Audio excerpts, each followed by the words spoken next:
Boa noite a todos e a todas. O tema que a gente traz hoje para vocês, no capítulo 5 do Evangelho, nós vamos encontrar o tema Bem-aventurados os aflitos. Basicamente, no item 4 desse capítulo, vai constar causas atuais das aflições.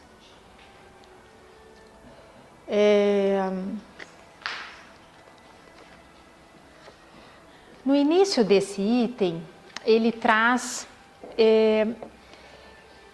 que a causa das nossas aflições são por dois motivos. Ou elas têm uma justificativa nessa vida ou em outras vidas. Quando a gente estuda o Evangelho,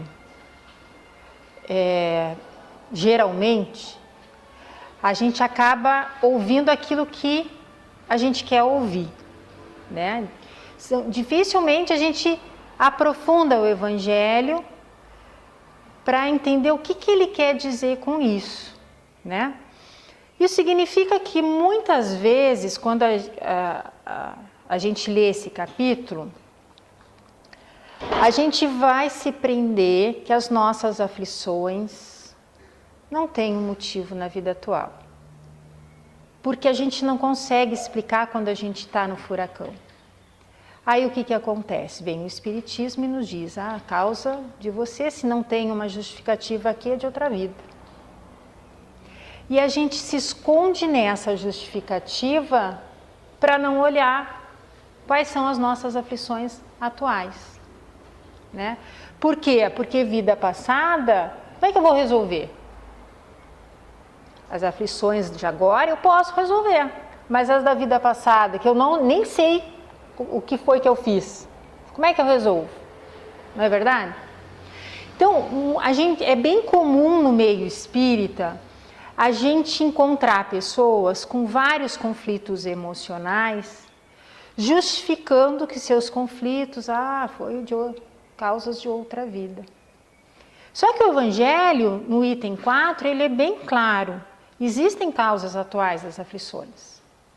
E quando a gente começa a ler diversos livros que vieram através do Evangelho, quando a gente aprofunda um estudo no próprio Evangelho, o que a gente vai enxergar?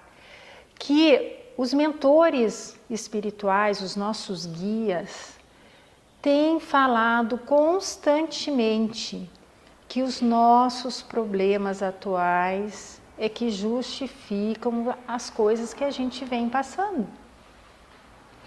Que poucas coisas são de vidas passadas, né? Que a maioria dos nossos conflitos se dão por algo que nós estamos fazendo, por algo que a gente tem dificuldade de mudar. Por quê? Porque o mudar é eu olhar para aquilo que está me aborrecendo e dar um significado meu, de minha responsabilidade, na verdade. Entende? E o que a gente faz? Quando a gente é adolescente, ou quando a gente é criança, o que a gente faz? A culpa é de quem? Dos pais, né? É do pai ou da mãe. E sempre tem uma mãe para dizer, é verdade, a culpa é minha. O pai, eu acho que às vezes não assume esse papel. E às vezes não é do pai e da mãe. Às vezes pode ser que o pai e a mãe estejam apresentando dificuldades para educar. Mas muitas vezes é a nossa dificuldade de ser flexível que faz a gente sofrer. Então, na adolescência a gente faz isso, a gente culpa os pais. Na fase adulta, a gente culpa quem? É o chefe, é o vizinho, é a vida passada, é os pais, porque tem muita gente ainda que culpam os pais, né? Dificilmente a gente agradece. Quem de nós tem uma gratidão em pleno conflito, pelos próprios conflitos que tem, porque é a nossa oportunidade de melhorar. Porque o Espiritismo é claro, sois responsáveis pela sua vida, pelos seus conflitos. Existe uma justificativa por eles, independentemente se é de outra vida ou não. Então, te apropria disso e cresce. Como que a gente cresce? Olhando para os conflitos, tentando resolver, saindo da culpa. Não adianta eu me culpar das coisas ou culpar alguém. Eu tenho que olhar e ver estratégias para sair. Vamos pegar aquele livro, não sei se vocês já leram, falo constantemente nele, devo ter falado já aqui, Paulo Estevão. Vocês já leram aquele livro? Recomendo, é maravilhoso o livro. Primeiro porque é uma aula de história, né? E aí o que acontece? Paulo, um livro, vai mostrar o quê? Que Paulo perseguia todos os cristãos, é ou não é? Né? Ele ia e matava, ele era muito mau, né? Ele deixava de resolver os seus problemas para ir lá acabar com eles, porque ele era o inimigo número 1. E quando ele enxerga a luz na estrada, e a luz diz para ele, Saulo, Saulo, por que me persegues? O que ele faz? Ele se dá por conta que ele estava no caminho errado. Ele se dá por conta que tudo aquilo que ele acreditava é errado. E ele vai dizer, quem conhece a história do Paulo, pense comigo, ele vai dizer que horror, olha tudo que eu fiz, por que eu fiz isso? Ele vai dizer isso? Não. Ele vai ficar achando uma justificativa fora do porquê que ele fez isso. Ele vai culpar os pais que educaram ele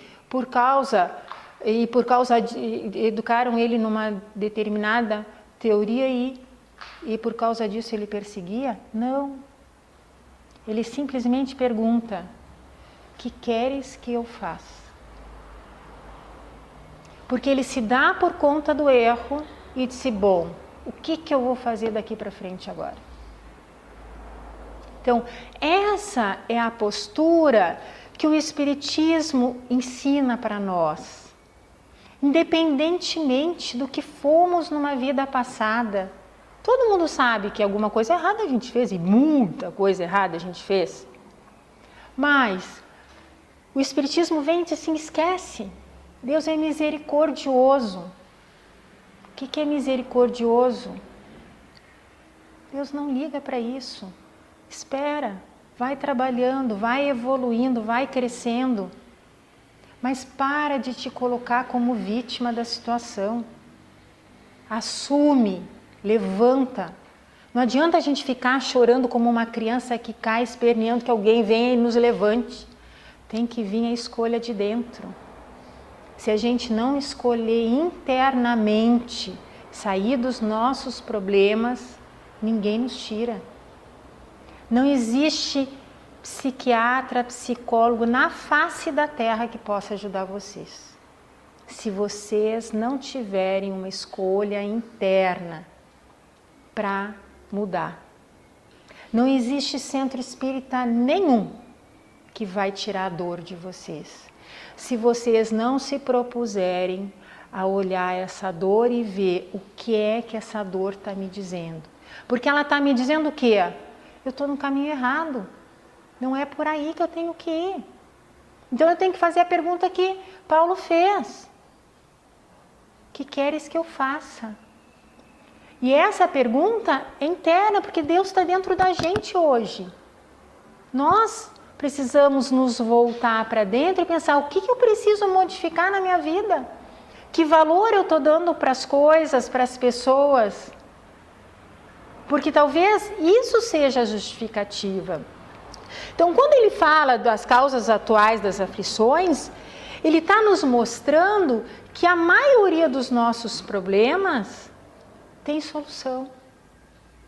Tem solução. É só uma questão de escolha. Só que tem um detalhe.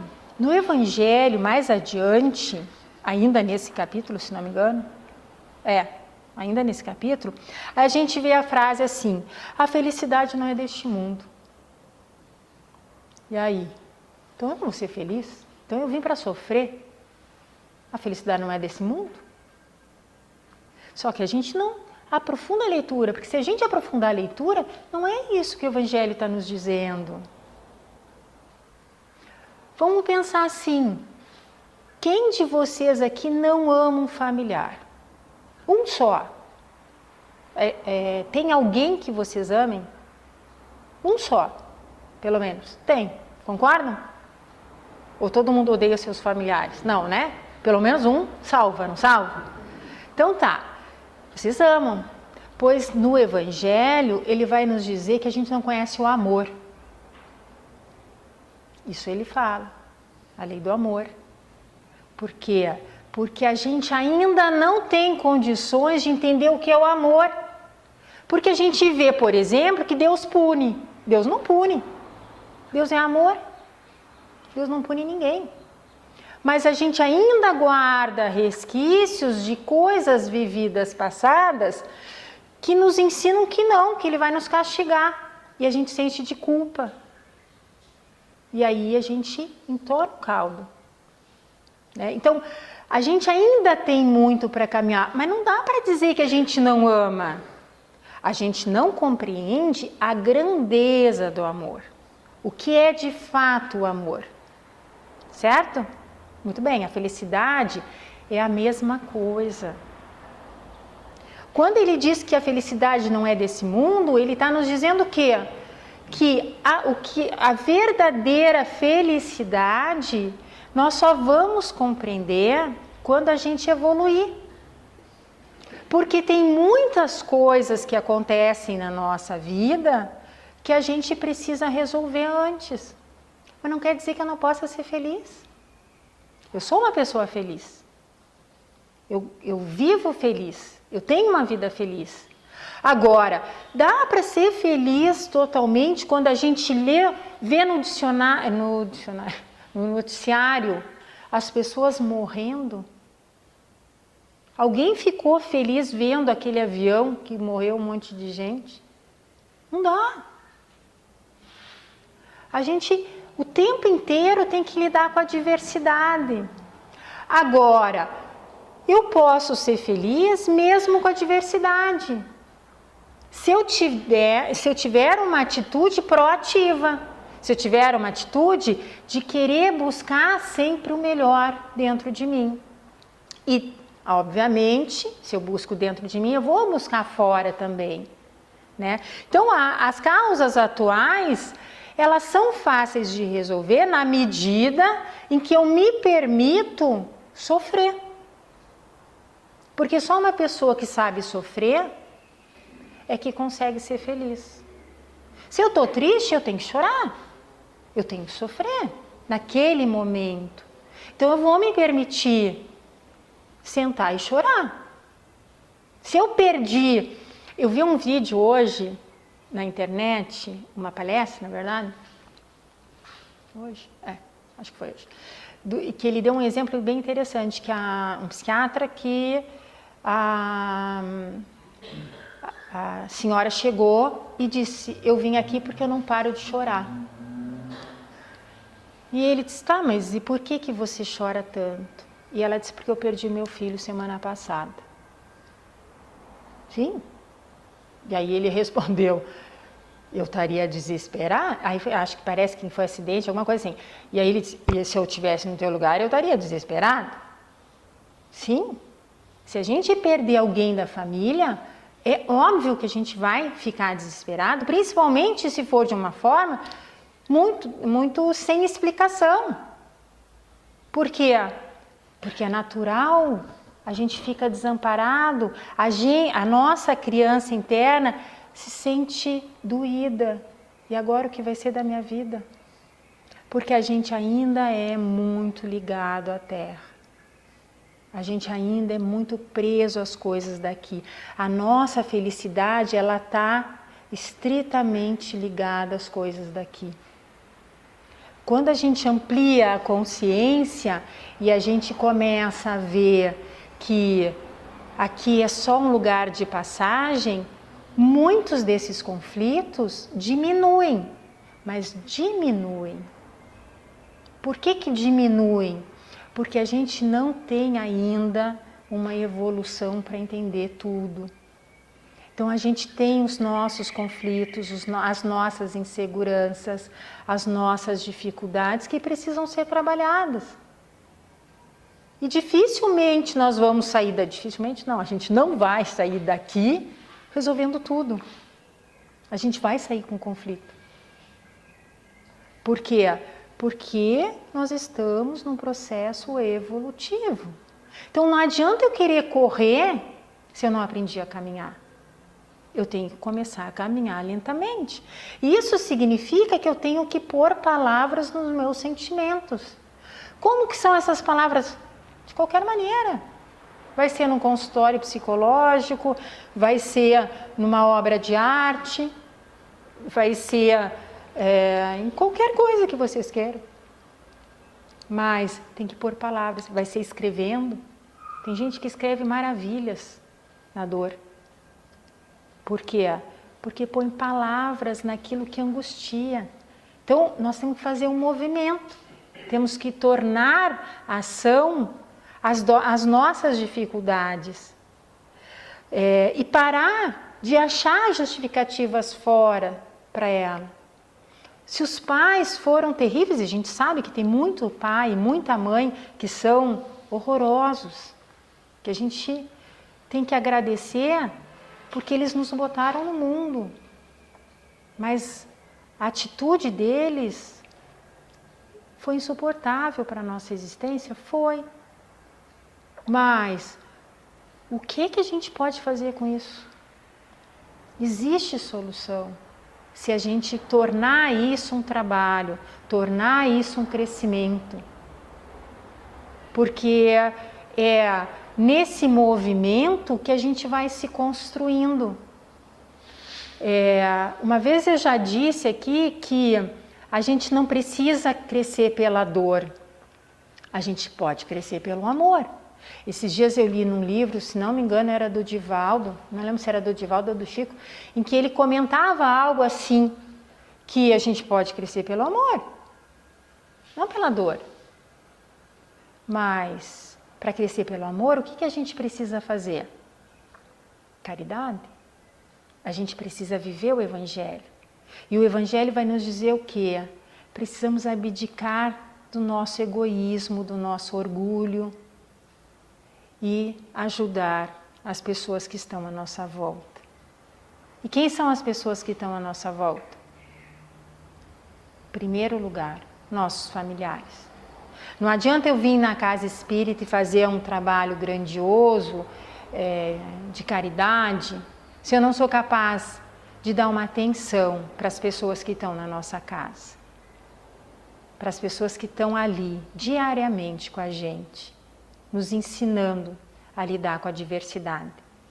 Então, o aprendizado, ele pode ser pelo amor. Vamos pensar assim, se eu determinei na minha vida, vamos imaginar, que eu vou vir aqui para ter um sofrimento X para poder aprender a não ser tão orgulhosa. E eu já quebrei isso antes e trabalho hoje na caridade, por que eu vou passar por aquilo? O objetivo era aprender.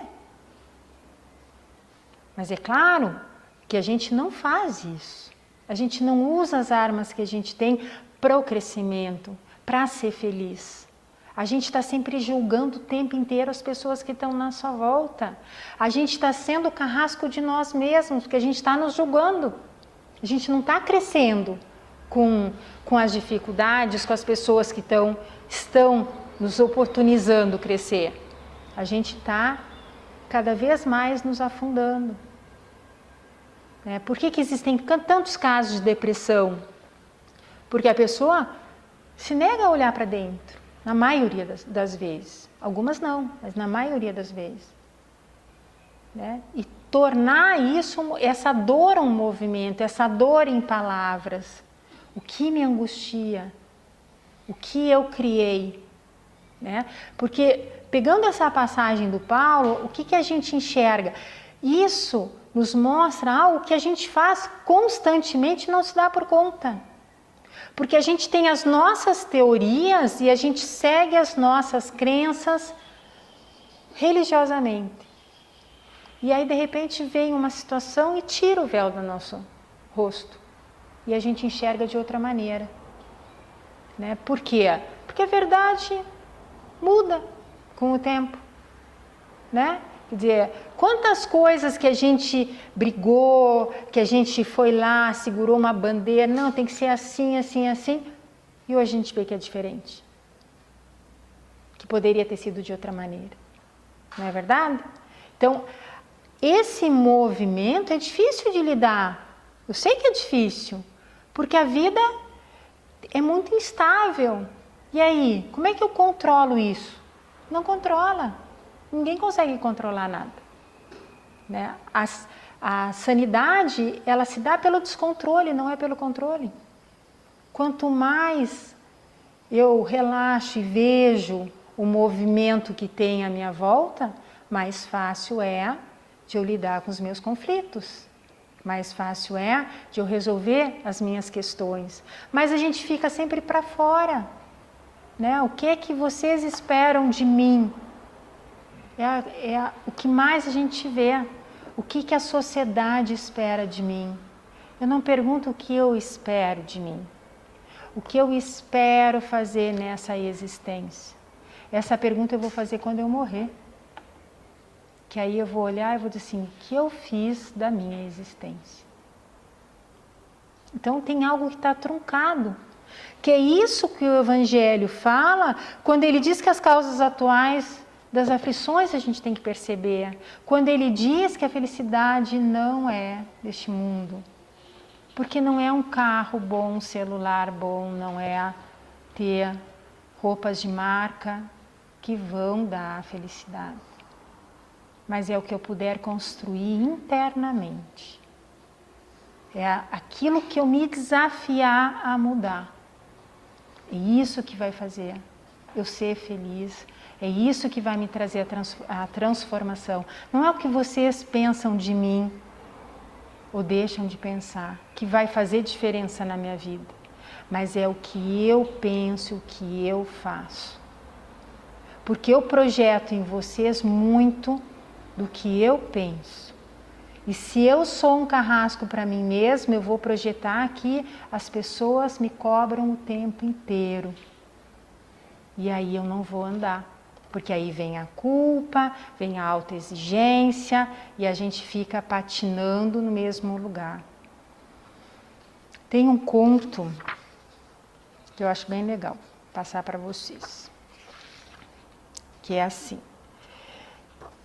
Conta a história que um cachorrinho pequeno, estava andando na rua e de repente ele avistou um cachorrão bem grande, correndo atrás do próprio rabo. Conhece essa história? Não? E aí ele ficou intrigado e parou para observar o que ele corria atrás do rabo.